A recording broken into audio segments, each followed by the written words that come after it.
In today's video, I'm going to show you another way to make a gnome. So I have a couple of things. I have a wood ring, I have a toilet paper roll, I have a medium-sized wood bead, I have two different colors, types of cord, my glue gun, and a string. I'm going to show you what I'm going to do with this toilet paper roll. And it is going to be used to make the beanie of the gnome. So you just cut about a 1/2 inch off of your toilet paper roll.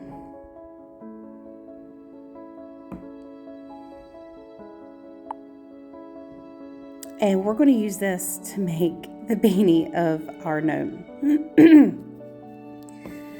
Now, I have the information listed of what cord, like the lengths of cord and how many pieces you need. It'll be in the you will need description. I'm using a reverse lark's head knot to attach the beard to the wood ring.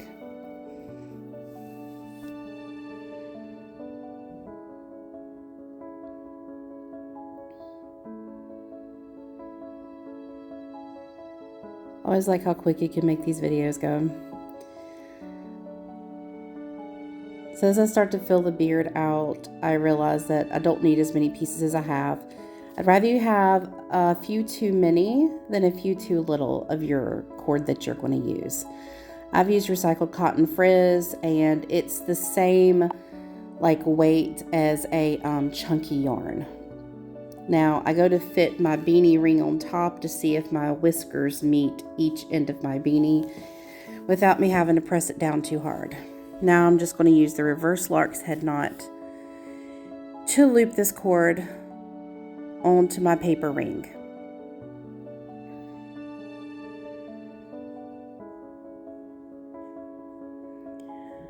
Now I actually use the reverse lark's head knot quite a bit on my work. It is just a personal preference.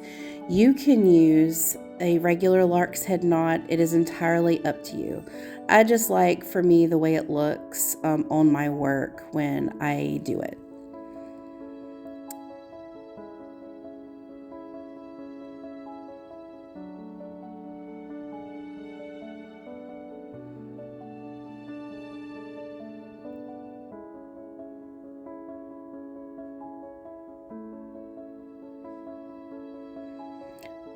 And as we get closer to the end here, it's important to note that when you go to put your beanie, your paper ring that now has cord on it, back on your wood ring, it's going to be at a snugger fit.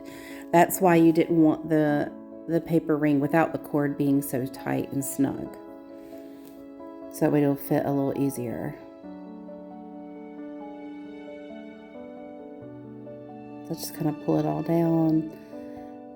We're going to have a little bit of snugness, but it's not a lot. You shouldn't have a lot of force. It will break your paper ring. Needs to be just a minimum amount of force.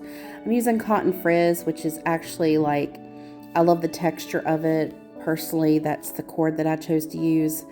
But it's very fringy and pieces just fall everywhere. So you'll see me messing with that throughout. I'm just going to take the beanie in my hand like a ponytail, the loose strands, and I am going to tie a bow around it the way I did in my other video that I have of the driftwood gnome.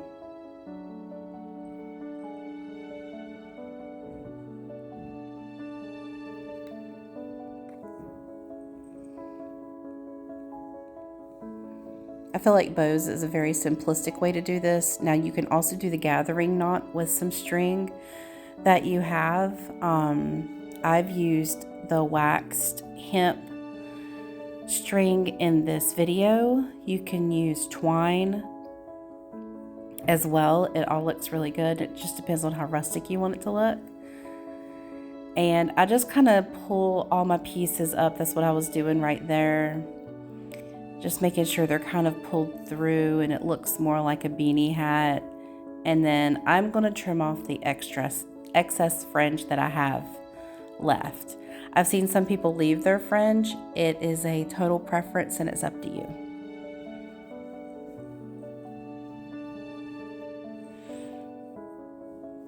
Now we actually made this gnome, a variation of this gnome in our October workshop with our pumpkin. So I do want to show you at the end of this video how we did that gnome in particular.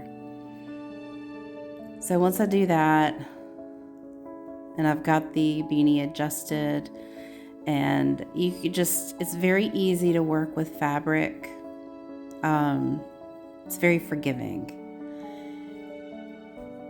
Just always remember, you know, when in doubt, just cut. Rather you cut or trim away too little than too much.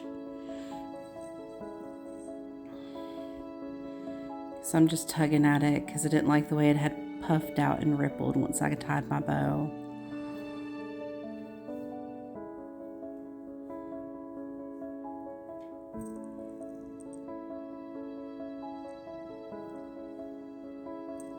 Just give this a quick trim. If you hear that jingling bell, that is my cat loving on me throughout this video. She needs all the attention.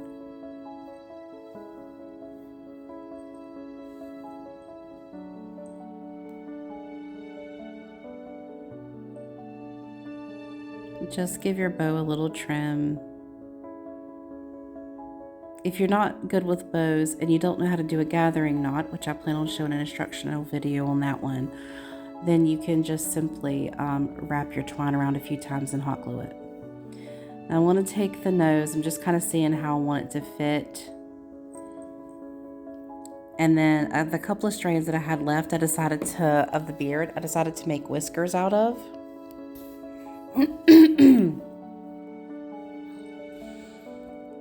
It only takes a couple of strands if you have thick yarn or if you're using a thicker cord. You can open up the bead hole by using a drill bit that's just a size or two larger than the hole itself, or you can use a bead reamer to open up the hole more, and you will just twist and twist and twist to get that on there.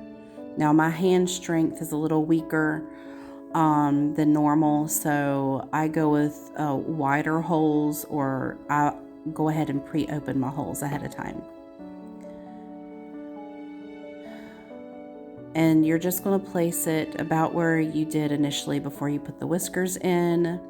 And all it's going to take is just a little spot or two of glue, one at the top, and you'll adjust, go ahead and stick that nose right where you want it before you do the little spot of glue that's at the base. And I just do that for better securing.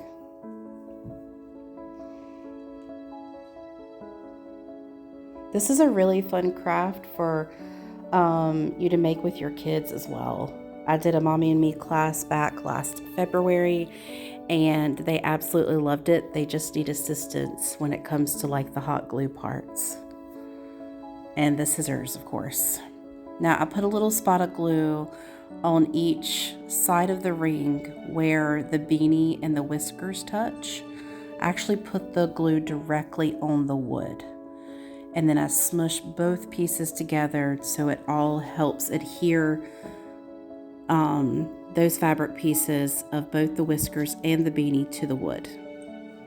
Now I'm going to trim my beard, but I prefer to have a trimmed beard for this next step. You can leave yours long if you want. You can braid the beard, put beads in the beard. You can do so many fun things with this gnome to make it special and unique to you. I'm just giving you like a basic.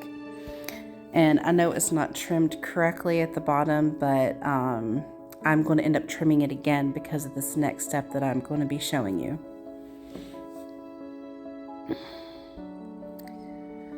Now, I took, for it to be an ornament, I took this string that I had extra, and I just attached it to the hat. I attached it down around the rim, but you can also attach it where you tied it into a bow. And this is, again, if you are making it a hanging ornament. on the driftwood gnome, I showed you a different way to hang your gnome. So this is just all the different ways that I'm just showing you all the different ways that you can explore hanging your gnome.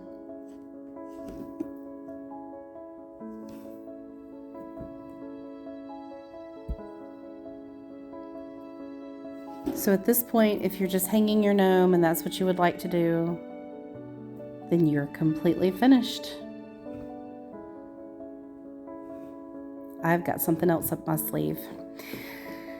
So I cut driftwood pieces that were too big to use for hangers and made little stumps out of them for a class that I did back in October to attach our gnomes to.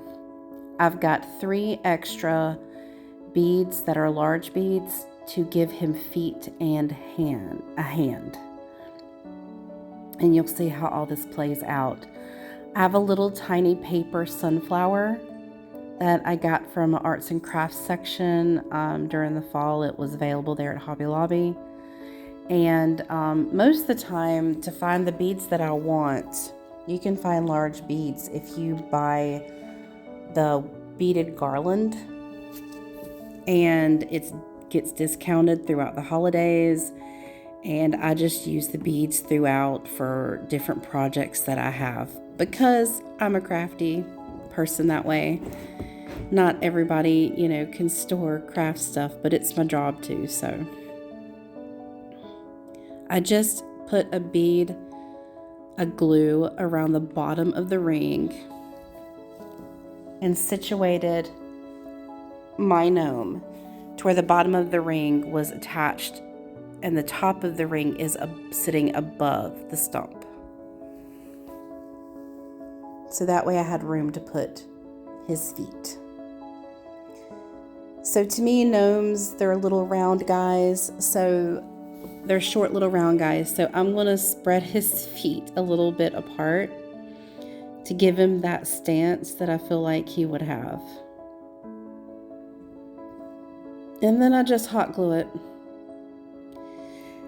Now, over time and exposure to different cold and hot, your hot glue can sometimes come loose. So I always tell anybody that comes into my workshops that they can certainly reinforce anything using Gorilla Glue. That's kind of Gorilla Glue has an amazing super glue that I love using, and it's a gel. You do have to hold your item on for longer if you use that. So kind of what I'll do is I would put a spot of hot glue to hold it in place, and then I would go around the bottom or the base with my Gorilla Glue for reinforcement. And it usually does not move at all. It would take quite a hit for it to come off. So once my feet are ready, I'm just going to do one hand. And the reason I'm only doing one hand is because our gnome is going to hold a flower. And I feel like he's having to push his one hand through his beard. So the other hand is just hidden away by his side in his beard.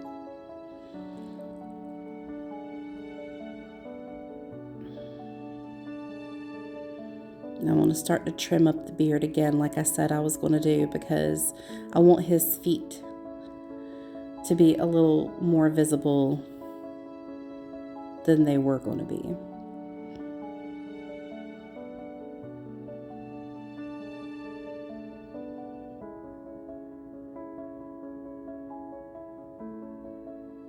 Now I have used macrame cord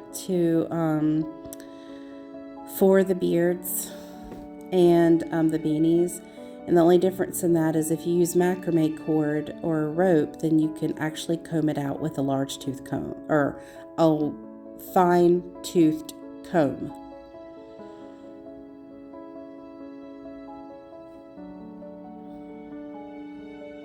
Trying to figure out exactly by using this little stump where I want to put his hand, and I want it to stick out the best, so I'm going to choose the side that allows me to have his hand poking through at the best angle.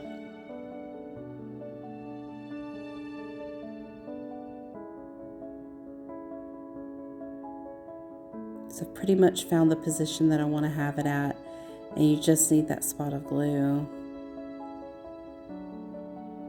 And you'll put it on there. Now, I took my flower and the wire and I made a little hoop with the wire so that when I slide it into the hole of the bead, it expands out and just holds right in there.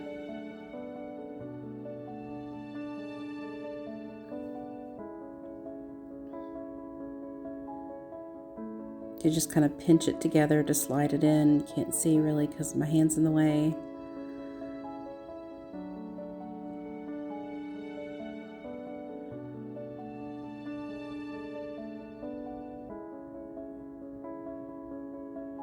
There, I got it. And he's holding the flower. I have the little tiny disco ball there to show you that you can decorate this stump any way you want. I have the disco ball because I thought it would be cute to glue to the top back part of this. I also was able to find some wooden mushroom beads that are super cute. I found them at Hobby Lobby and they're fairly inexpensive. You can also take paper flowers that are seasonal and you can glue them to your stump. And the point of this is to have him sitting on your mantle, or if you've decorated like your dining room table, you can have him sitting on it, and that way you don't have to worry about hanging him. So I'll show you here, like I'm just taking the disco ball and just kind of, you can also take a tea light to your stump if your stump top is wide enough. Take a small battery operated tea light and light it, and it'll light up behind your gnome. There you go. I hope you've enjoyed this video. Thank you so much for watching.